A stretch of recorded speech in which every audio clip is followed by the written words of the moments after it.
Noticias de última hora. Noboa cambia 2 veces al comandante de policía desde Abu Dhabi. Pablo Dávila queda al frente de la institución. El general Pablo Dávila Maldonado asume como nuevo comandante general de la policía, tras el breve paso de Wilson Pavón en el cargo y el cese de funciones de Víctor Hugo Zárate. El presidente Daniel Noboa relevó este 2 de mayo de 2025 a 4 altos mandos de la Policía Nacional y designó a un nuevo comandante general, en medio de una gira oficial por Emiratos Árabes Unidos. Desde Abu Dhabi, el presidente Daniel Noboa emitió este jueves, 2 de mayo, 2 decretos ejecutivos mediante los cuales cesó a oficiales de la policía y designó a un nuevo jefe de la institución. El general Pablo Vinicio Dávila Maldonado asume como nuevo comandante general de la Policía Nacional del Ecuador. Con el decreto ejecutivo 618, Noboa agradeció los servicios del general Víctor Hugo Zárate Pérez, quien hasta ese momento lideraba la policía, y nombró como su reemplazo al general Wilson Giovanni Pavón Carrera, aclarando que dicha designación se hacía sin perjuicio de la potestad presidencial de requerir y analizar una nueva terna para designación. En ese mismo decreto, también se dispuso el cese de funciones de los generales Freddy Stalin Zarzosa Guerra y Freddy Omar Goye Silva. Mediante un segundo decreto, el 619, el mandatario volvió a modificar la cúpula policial, cesó a Pavón Carrera y ordenó su relevo natural del cargo, designando en su lugar al general Pablo Dávila como nuevo comandante de la institución. Dávila se venía desempeñando como comandante de policía de la Zona 8, que incluye a los cantones de Guayaquil, Durán y San Borondón, y que concentra 1/3 de las muertes violentas que se registran este año en todo el país. Ambos decretos fueron suscritos en la ciudad de Abu Dhabi, capital de los Emiratos Árabes Unidos, donde Noboa se encuentra cumpliendo una agenda internacional. Las razones detrás del doble cambio en la jefatura policial no fueron detalladas en los documentos oficiales. Este movimiento se produce en un contexto de alta tensión en materia de seguridad y en un momento crítico para la policía, pues el primer trimestre de 2025 se convirtió en el más violento de la historia del país, mientras recrudecen delitos como la extorsión y el secuestro en zonas costeras. Incluso policías en servicio activo se han visto inmiscuidos en estos delitos en las últimas semanas. Seguimos con las noticias. Priscila Schettini, asambleísta electa de Revolución Ciudadana, es suspendida por 3 años y no podrá asumir su cargo. La sentencia del TCE es de última instancia y solo caben recursos horizontales que no modifican el fondo de la sanción.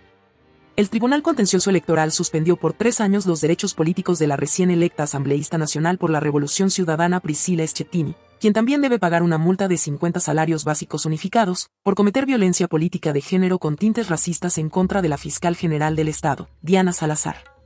En esta misma, también fue sancionada la abogada Angélica Porras, a quien se suspende sus derechos políticos por 2 años y deberá pagar 30 salarios básicos unificados. Tanto Schettini como Porras fueron declaradas responsables de la infracción electoral muy grave, contemplada en el artículo 279 del Código de la Democracia. En el caso de Priscila Schettini, no podría asumir su cargo de legisladora el próximo 14 de mayo. La denuncia planteada ante el TCE determina que las 2 mujeres promovieron una iniciativa para que la autoridad principal de la Fiscalía General del Estado, Diana Salazar, renunciara a su cargo en el 2023. La sentencia fue aprobada por los jueces Joaquín Viteri, Ángel Torres y los conjueces Edgar Toro Calderón y Álvaro Ojeda, y hubo el voto salvado de la jueza Ivone Coloma. Esta sentencia es de última instancia, por lo tanto solo caben acciones horizontales de ampliación o aclaración que no modificarán el fondo de la sanción.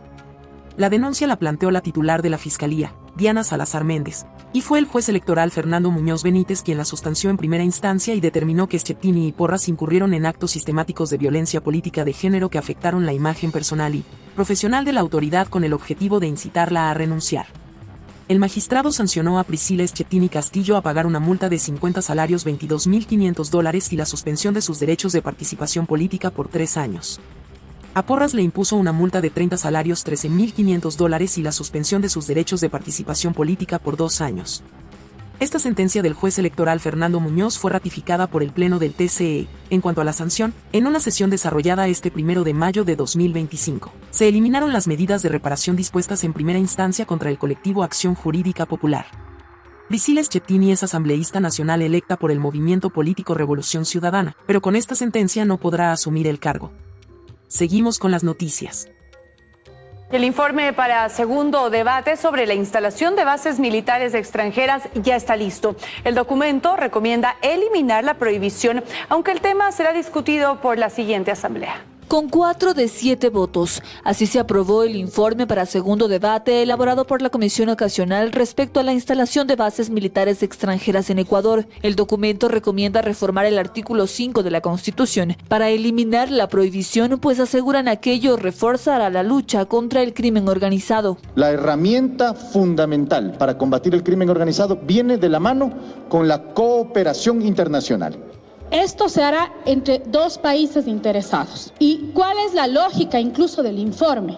Proteger al Ecuador de lo que está sucediendo en la actualidad. Para Gisela Garzón, presidenta de la comisión, lo aprobado pone en riesgo la soberanía del país. Si la realidad es que hay 26 muertos por día en este país, si vamos a tomar recetas de otros países que no tienen nuestra misma realidad en términos sociales, de desigualdad y demás, para decirnos cómo hacer las cosas. Aunque el resto de legisladores aclara que cualquier cooperación pasará por un control de la Corte Constitucional del Ecuador y también por un aval político que tendrá que darlo la Asamblea Nacional. Si se crearán nuevas infraestructuras, en qué ciudades o bajo qué condiciones, será algo que en el futuro las naciones involucradas en el acuerdo definirán. Sin embargo, la reforma quedará en manos de la próxima Asamblea. La Ley Orgánica de la Función Legislativa establece que el segundo debate se debe realizar en un plazo no menor a 90 días después de realizado el primer debate.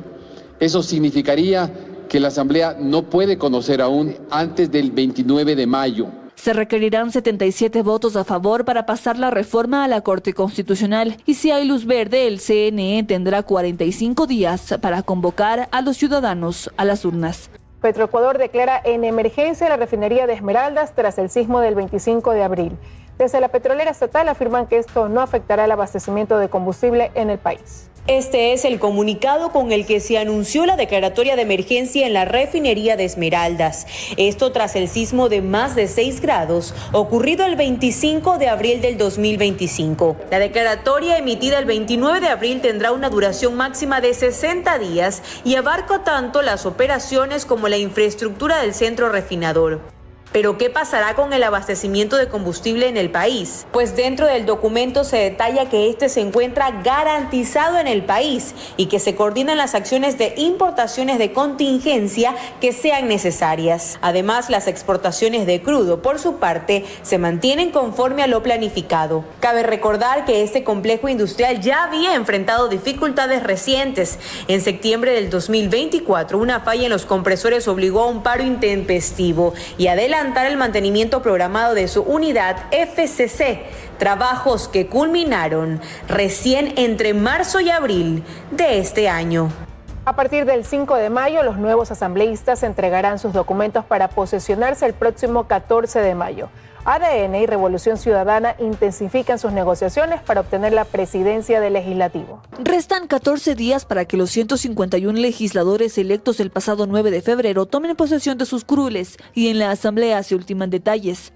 El área de talento humano, por ejemplo, desde el próximo 5 de mayo y hasta el 10, empezará a recibir sus documentos. Además, se realizan capacitaciones. Para que también puedan ir conociendo el procedimiento parlamentario, las obligaciones que tienen ellos con la unidad de análisis financiero. Se les va a tomar la huella digital para lo que es el curul electrónico. La sesión de instalación estará presidida por la legisladora más votada, Anabela Asín. El vicepresidente será Raúl Chávez de Revolución Ciudadana y como secretario estará Alfredo Serrano del Partido Social Cristiano. Allí los asambleístas escogerán a sus autoridades, para lo que las dos fuerzas políticas intensifican sus negociaciones. Tenemos mayoría dentro de la Asamblea y eso significa que seguramente el 14 vamos a tener presidenta o presidente de la Asamblea Nacional. La primera carta que se ha barajado es la doctora Anabela Asín.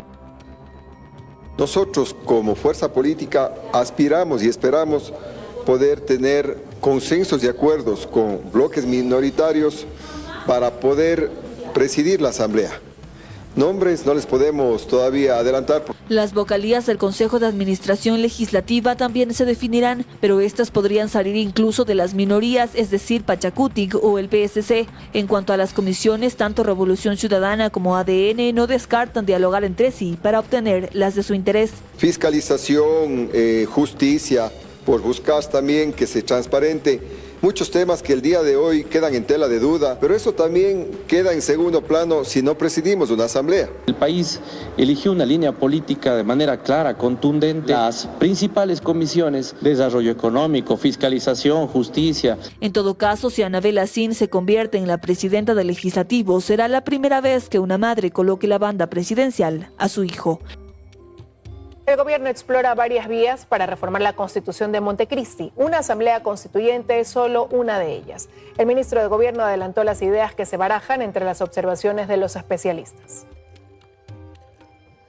José de la Gasca, ministro de Gobierno, a quien el presidente le ha encargado encontrar las vías para reescribir la Constitución, no descarta ninguna alternativa por ahora. Y no vacila en señalar que la Corte Constitucional ha excedido sus facultades al determinar que los integrantes de una eventual asamblea constituyente deban ser elegidos sí o sí en las urnas, pues la Constitución determina que el Ejecutivo debe escribir el estatuto que disponga cómo integrar esa asamblea. No podemos admitir es que se diga que la Constitución no ha dicho que todos tienen que ser de elección popular. Pero no es lo único. A su criterio podría incluso no ser necesario elegir a nadie, sino que cada poder del Estado integre la Asamblea Constituyente. Así lo explicó.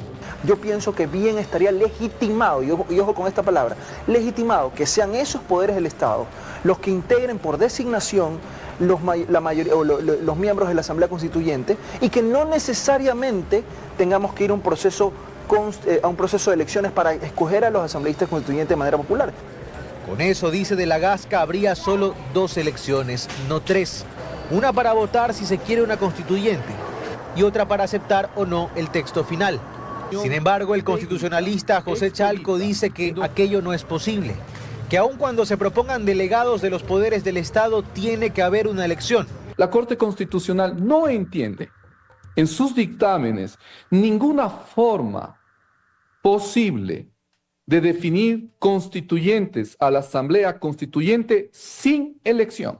Vuelvo a decir, aquí lo que sería interesante es la creatividad para hacer una combinación entre elección universal y elección de colegios electorales, que podría ser quizás un camino menos traumático para la estabilidad e institucionalidad del país, y esa es la vía que se ha decidido de una constituyente. Por eso insiste en que el camino es una reforma parcial que debe pasar por la Asamblea y por un referéndum, pues dice que reescribir la Constitución podría tomar cerca de 2 años y el resultado podría quedar a merced del vaivén de la política. El gobierno por lo pronto no se cierra ninguna alternativa. De la Gasca dice que esperarán al 14 de mayo cuando la Asamblea se instale para empezar a ver cómo ahí se van moviendo las fichas. En el caso Sinohydro, juez solicita que se inicie proceso de extradición de ciudadano chino localizado en Pekín.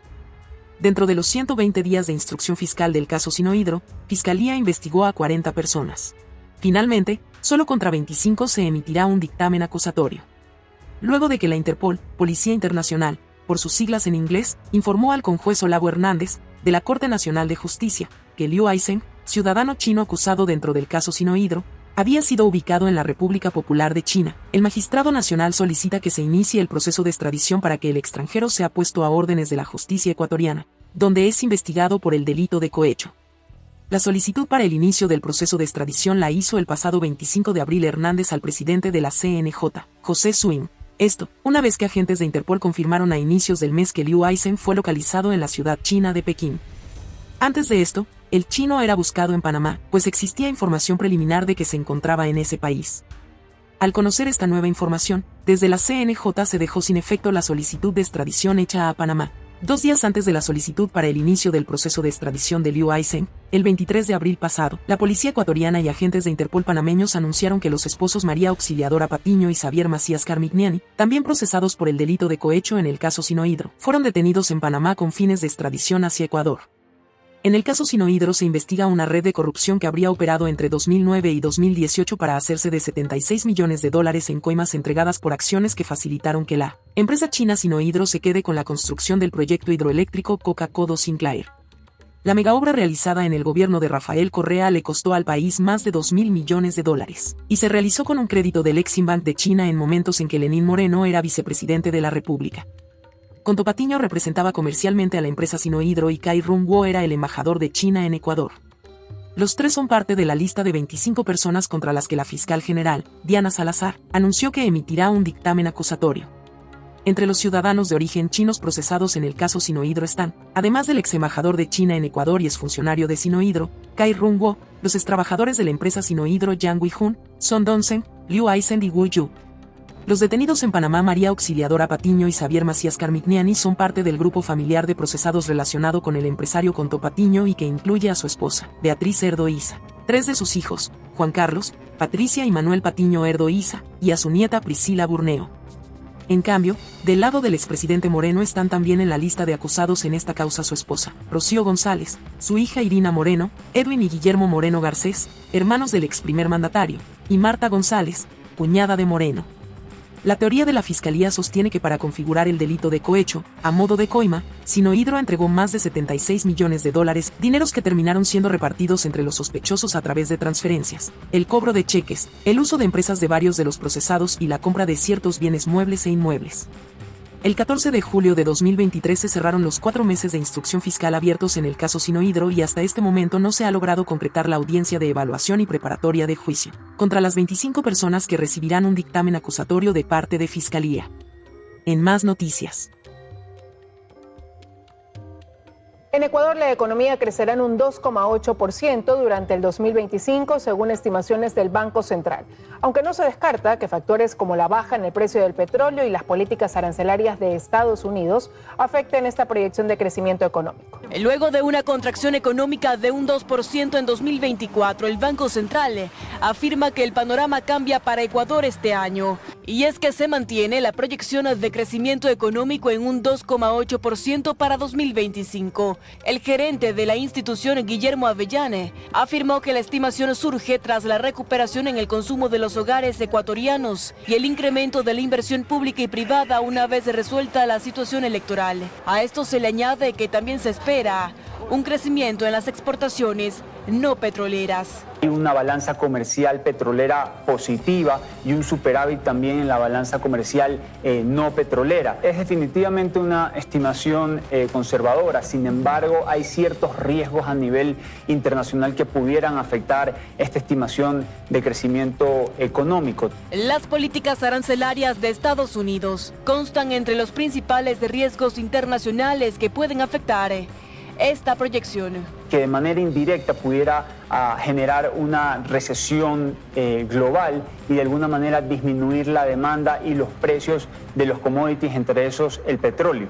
Mientras que internamente aún hay desafíos en materia fiscal y en materia de seguridad que podrían afectar a la proyección de crecimiento para 2025 en Ecuador, se asegura desde el Banco Central. También esperamos una inflación acumulada de alrededor del 3% para el 2025. Esperamos que las remesas tengan una ligera disminución en el presente año. La contracción económica en Ecuador durante 2024 se debió principalmente a la inseguridad y los apagones prolongados.